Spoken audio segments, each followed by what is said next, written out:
Hello everyone, welcome to CUT zone.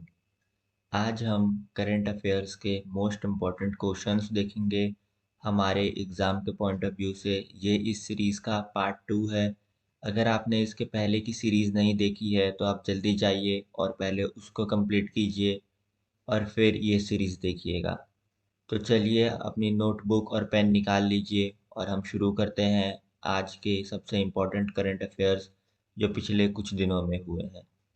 चलिए हम start करते हैं। हमारा पहला जो करंट अफेयर है वो है मोहम्मद शहाबुद्दीन जो हैं वो 22वें प्रेसिडेंट के तौर पे चुने गए हैं बांग्लादेश के। इनका जो पूरा नाम है वो है मोहम्मद शहाबुद्दीन चूपू। ये एक फॉर्मर जज हैं, एक फ्रीडम फाइटर हैं और इन्हें बांग्लादेश के 22वें राष्ट्रपति के तौर पे चुना गया है। कंट्री के चीफ इलेक्शन कमीशन के हिसाब से इनकी उम्र जो है वो 74 साल है और इन्होंने जो प्रेसिडेंट थे इनसे पहले मोहम्मद अब्दुल हामिद उनको रिप्लेस किया है।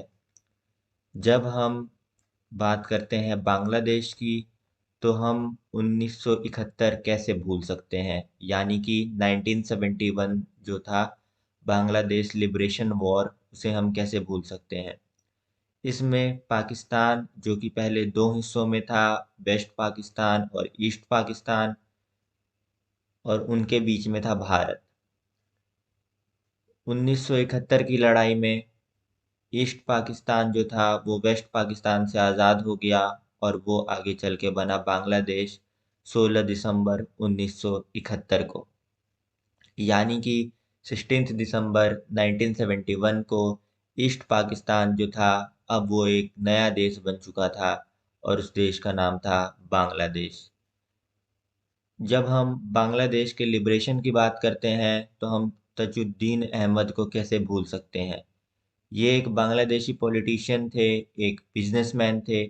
इन्होंने प्रोविजनल गवर्नमेंट जो थी, जो कि वहाँ बनाई गई थी जब तक वहाँ पूरी प्रॉपर गवर्नमेंट नहीं बनी थी, तब ये वहाँ के प्राइम मिनिस्टर बने थे और उन्होंने बांग्लादेश लिबरेशन वॉर में एक काफ़ी बड़ा रोल अदा किया था और ये काफ़ी इम्पोर्टेंट एक पर्सनैलिटी बन के उभरे बांग्लादेश के बर्थ में। अगला क्वेश्चन हम देखते हैं। ये क्वेश्चन है, ये करंट अफेयर है, Mumbai among cities with world's best public transport. तो 5 एशियन सिटीज जो हैं वो टॉप 10 की लिस्ट में आए हैं बेस्ट पब्लिक ट्रांसपोर्ट के फील्ड में। वहीं पे अगर हम देखें हमारे देश के मुंबई को, तो मुंबई जो है उसने 19वां स्थान यानी कि 19th स्पॉट जो है उसको सिक्योर किया है।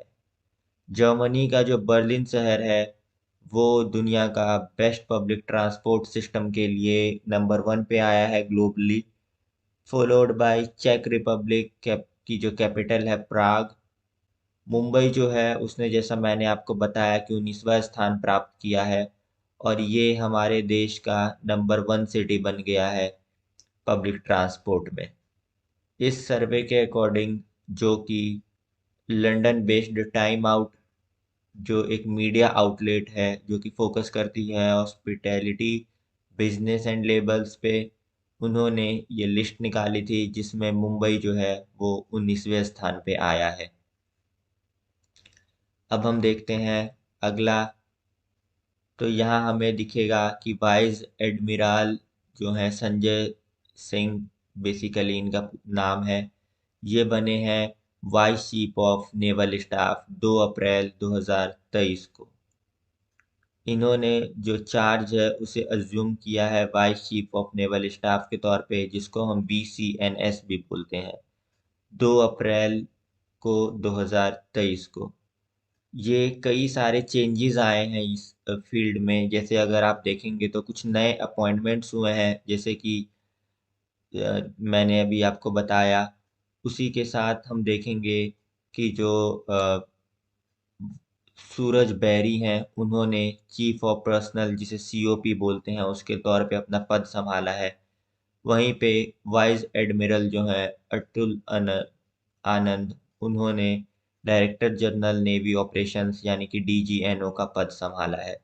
तो हम देख सकते हैं कि जो हमारी इंडियन नेवी है उसके अंदर काफ़ी सारे नए अपॉइंटमेंट्स हुए हैं, काफ़ी सारे नए एडमिनिस्ट्रेटिव लेवल पे चेंजेस आए हैं। अगला क्वेश्चन हम देखते हैं, पीएम मोदी यानी कि भारत के जो प्रधानमंत्री हैं उनको इनवाइट किया गया है बेस्टाइल डे परेड के लिए। तो देखिए, फ्रांस जो है उन्होंने प्राइम मिनिस्टर नरेंद्र मोदी को इनवाइट किया है पेरिस में एज अ गेस्ट, अपने एनुअल जो उनका फंक्शन होता है बेस्टाइल डे परेड, जो कि 14 जुलाई को सेलिब्रेट किया जाता है, वो नेशनल डे भी होता है फ्रांस का उस दिन। लेकिन अभी तक ये कंफर्म नहीं है कि हमारे जो प्राइम मिनिस्टर है वो वहाँ जाएंगे या नहीं जा पाएंगे। यहाँ पे हम देख सकते हैं, तो जो नरेंद्र मोदी हैं उनके जो ऑलरेडी पूरा जो डिप्लोमेटिक कैलेंडर है वो पूरी तरीके से पैक्ड है, और ये फंक्शन जो है वो 14 जुलाई को होना है।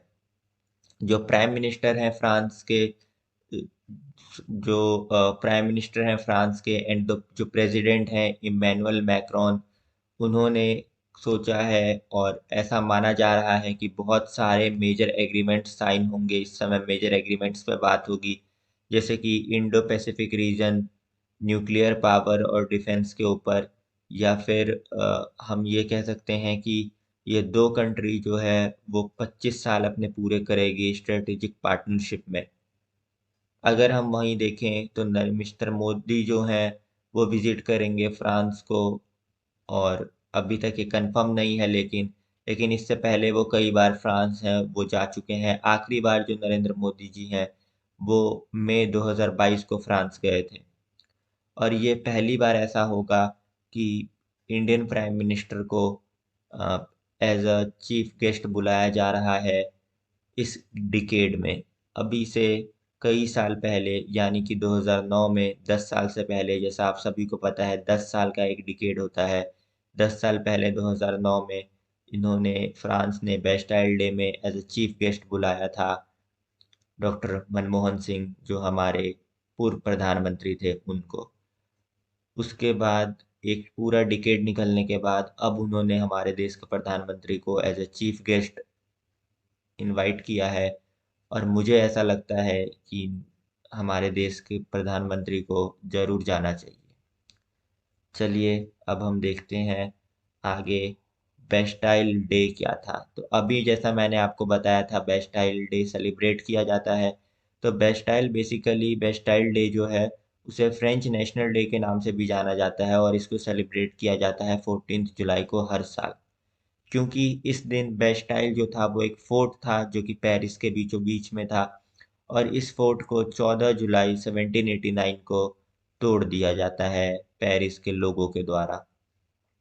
इसी इवेंट को स्टार्टिंग पॉइंट माना जाता है फ्रेंच रेवोल्यूशन का। और जो बेस्टाइल फोर्ट था वो राजा की बर्बरता और राजा की क्रूरता का एक निशानी था, जिसकी वजह से जो वहाँ के लोग थे उन्होंने उसको तोड़ दिया, और उसको एज अ प्रिजन यूज़ किया जा रहा था। जो राजा के खिलाफ बोलने वाले लोग थे उनको उसमें कैद कर दिया जाता था, उन सभी को भी रिहा कर दिया गया, और वहाँ से सभी हथियार जो थे उनको चुरा लिया गया। इस डे को जो है सेलिब्रेट किया जाता है परेड्स के साथ, फायरवर्क्स के साथ, और बहुत सारे फंक्शंस होते हैं पूरे फ्रांस के अंदर। और साथ में फ्रेंच स्पीकिंग कुछ कंट्रीज में भी इसे सेलिब्रेट किया जाता है। ये नेशनल हॉलिडे होता है फ्रांस के अंदर, और ज़्यादातर बिजनेस, गवर्नमेंट ऑफिसेज जो हैं वो बंद होते हैं इस दिन। ये सेलिब्रेशन जो है ये शो करता है फ्रेंच पीपल के कमिटमेंट को towards the ideas of liberty, equality and fraternity, यानी कि आज़ादी, समानता और भाईचारा। चलिए अब हम देखते हैं हमारा अगला करंट अफेयर क्या है।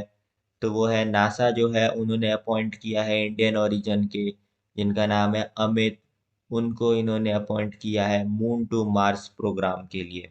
तो देखिए, ये जो हैं ये एक Indian origin software and robotic engineer हैं, जिन्हें पहली बार अमेरिका स्पेस एजेंसी के द्वारा, जो कि नासा है, नासा के द्वारा चुना गया है मून टू मार्स प्रोग्राम के चीफ के तौर पे।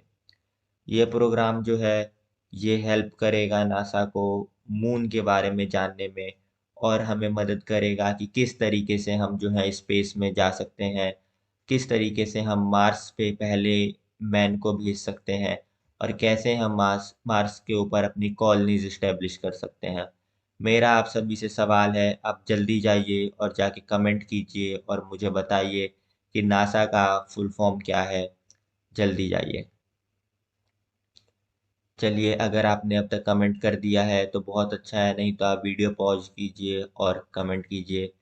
इसी के साथ हम आगे बढ़ते हैं। अगर आपने कमेंट कर दिया है तो अगला जो है वो है यूक्रेनियन प्रेसिडेंट जो हैं, जिनको हम अक्सर जेलेंस्की के नाम से जानते हैं, जो कि अक्सर आपको न्यूज़ में दिख जाएंगे। उनको पोलैंड का हाईएस्ट अवार्ड दिया गया है। तो यूक्रेनियन प्रेसिडेंट जो है जेलेंस्की, उनको अवार्ड दिया गया है ये, जिसको order of the white eagle के नाम से भी जाना जाता है पोलैंड के द्वारा, जो कि दिया गया है इनको इनकी सर्विस के लिए, जो कि है सिक्योरिटी में, रेजिलेंस में और डिफेंस ऑफ ह्यूमन राइट्स के लिए। इस पुरस्कार को देते हुए पोलैंड के प्रेसिडेंट, जो जिनका नाम है एंड्रेज डूडा, उन्होंने कहा, कोई शक नहीं है इसमें कि जेलेंस्की जो है वो एक्सेप्शनल है। उन्होंने कहा, ये बहुत मुश्किल है छुपाना अपने आंसू जो मेरे आंखों में आ रहे हैं, आपकी सर्विस को देख के, आपके कार्य को देख के, अपने देश के लिए। कैसे आप अभी तक यूक्रेन के साथ खड़े हैं, अपने देश के साथ खड़े हैं, और अभी तक आपने यूक्रेन के लोगों को और यूक्रेन को, अपने मदरलैंड को आपने नहीं छोड़ा। और ये एक बहुत अच्छी चीज़ है कि यहाँ पे जेलेंस्की को ये अवार्ड दिया गया है कि उन्होंने किस तरीके से अपने देश का साथ जो है वो अभी तक नहीं छोड़ा है और अपने देश के साथ चल रहे हैं। वहीं हमारा अगला जो है वो है WHO, जो है वर्ल्ड हेल्थ ऑर्गेनाइजेशन। आप जल्दी जाइए और जाके कमेंट करके मुझे बताइए कि WHO के जो हेड हैं उनका क्या नाम है। अक्सर कोरोना के टाइम पे, कोविड के टाइम पे वो टीवी पे आते थे, उनके इंटरव्यूज़ टीवी पे आते थे। तो आप जल्दी जाइए और जाके मुझे बताइए कमेंट में कि जो चीफ हैं, जो कि हेड हैं WHO के, वर्ल्ड हेल्थ ऑर्गेनाइजेशन के, उनका नाम क्या है। जल्दी जाइए। तो WHO ने बताया है कि अजरबैजान और ताजिकिस्तान, ये दो देश हैं, ये दोनों देश जो हैं वो मलेरिया फ्री हो चुके हैं, यानी कि वहाँ अब मलेरिया बिल्कुल ही नहीं है, मलेरिया के केसेस बिल्कुल ही ख़त्म हो चुके हैं। अगर वहीं हम भारत को देखें तो बीते वर्ष यानी कि 2022 में भारत में लगभग 45,000 मलेरिया के केसेस रिपोर्ट हुए थे, और उससे एक साल पहले यानी कि 2021 में ये नंबर जो था वो लगभग 1,60,000 जितना था। तो मलेरिया के केसेस आप देख सकते हैं कि कितने ज़्यादा हैं इंडिया में, और बहुत से लोग ऐसे भी हैं जो मलेरिया की वजह से अपनी जान गंवा देते हैं। चलिए हम अगला क्वेश्चन देखते हैं। अगला क्वेश्चन है international day of zero waste के बारे में। तो देखिए, 14 दिसंबर 2022 को, यानी कि 14 दिसंबर 2022 को, जो यूनाइटेड नेशंस जनरल असेंबली है, उन्होंने एक रेजोल्यूशन को अडॉप्ट किया। और उन्होंने कहा, जो कि इनका सेशन था 77 सेशन जो था, 77वां सेशन जो था, उसमें इन्होंने कहा कि 30 मार्च जो है उसको हर साल international day of zero waste के तौर पे ऑब्जर्व किया जाएगा पूरे दुनिया में। और इसको फैसला लेने वाले टर्की और साथ उसके 105 और भी कंट्रीज थे जिन्होंने इस रेजोल्यूशन को अडॉप्ट किया। इस रेजोल्यूशन के अंदर जो मेन फोकस है वो हमारा वेस्ट के ऊपर है, हमारे कचरे के ऊपर है, जिसमें हमारी कोशिश है कि जो प्लास्टिक का यूज़ है उसको कम से कम किया जाए, और बल्कि पूरी तरीके से कम कर दिया जाए, प्लास्टिक के यूज़ को पूरी तरीके से ख़त्म कर दिया जाए। लेकिन ये करना आज बहुत ज़्यादा मुश्किल है, क्योंकि हमको बहुत सारे अल्टरनेटिव्स की ज़रूरत है, जो कि प्लास्टिक के अच्छे अल्टरनेटिव्स हो सकते हैं। हमारी इंडिया में हम पेपर बैग्स यूज़ कर रहे हैं, क्लॉथ बैग्स यूज़ कर रहे हैं, बट ये एक बहुत छोटा लेवल पे एक स्टार्टिंग है। हमको काफ़ी बड़े और काफ़ी मेजर डिसीजंस लेने होंगे टूवर्ड्स बैन ऑफ प्लास्टिक। अगला हम क्वेश्चन देखते हैं। अंजी खाद ब्रिज जो है, जो इंडिया का पहला केबल स्टाइल्ड ब्रिज है, वो एक इंजीनियरिंग मार्बल है। तो ये बात बिल्कुल ठीक है। इंडिया का जो पहला केबल स्टेड अंजी खाद ब्रिज है, जो कि कनेक्ट करेगा यूनियन टेरिटरी ऑफ जम्मू और कश्मीर को, जो कि मई 2023 तक उम्मीद है बन के तैयार हो जाएगा। ऐसा रेलवे मिनिस्ट्री ऑफिशियल्स ने बताया है। ये जो ब्रिज है ये कटरा को रेसाई से जोड़ेगा और ये एक इंजीनियरिंग मार्वल है।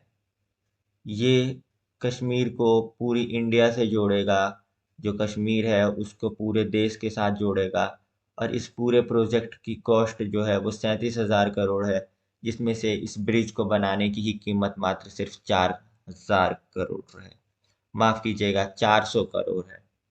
तो चलिए, आज की वीडियो में सिर्फ इतने ही क्वेश्चंस थे जो हमारे एग्जाम के पॉइंट ऑफ व्यू से इम्पोर्टेंट है।